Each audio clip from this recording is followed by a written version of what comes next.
Following rate were obtained for the chemicals reaction below at 975 kelvin. ये data आपको दिया रहेगा, है ना, यानी एक्सपेरिमेंट ए है, बी है, सी है। इससे आपको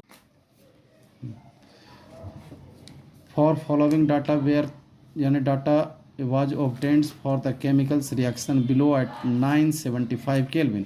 ये डाटा दिया हुआ है 2NO प्लस 2H2, ये N2 और 2H2O बन रहा है। कॉन्सेंट्रेशन दिया हुआ है NOH2 और रेट दिया हुआ है। एक्सपेरिमेंट ए में जो होगा कॉन्सेंट्रेशन दिया हुआ है, बी का जो होगा कॉन्सेंट्रेशन रेट और सी का जो होगा कॉन्सेंट्रेशन रेट दिया हुआ है। Order of reaction with respect to NO आपको कैलकुलेट करना है।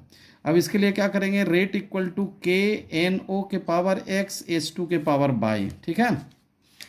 अब यहाँ पर गौर करने वाली बात यह है कि एक्सपेरिमेंट ए और बी को जब डिवाइड करेंगे तो ये जो कॉन्सेंट्रेशन H2 का ए और बी में दोनों में जो होगा सेम है, जब डिवाइड करेंगे तो क्या होगा, कैंसिल हो जाएंगे। देखिए तो यानी जो होगा ए और बी को डिवाइड करेंगे यानी 7 × 10 के power -9 equal to K into जो होगा 8 × 10 के पावर -5 के पावर x और 8 × 10 के पावर -5 के पावर y। इसको वैसे ही डिवाइड करेंगे 2.1 × 10 के पावर -8 के यानी जो होगा इंटू 24 × 10 के पावर 5 के पावर x और 8 × 10 के पावर -5 के पावर y, है ना।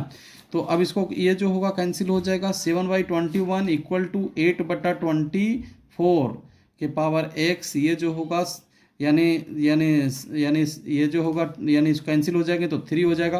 1/3 के पावर जो हो इक्वल टू 1/3 के पावर x का वैल्यू जो होगा वो 1 होगा। Order of reaction with respect to NO जो होगा आपको जो है 1 हो गया है।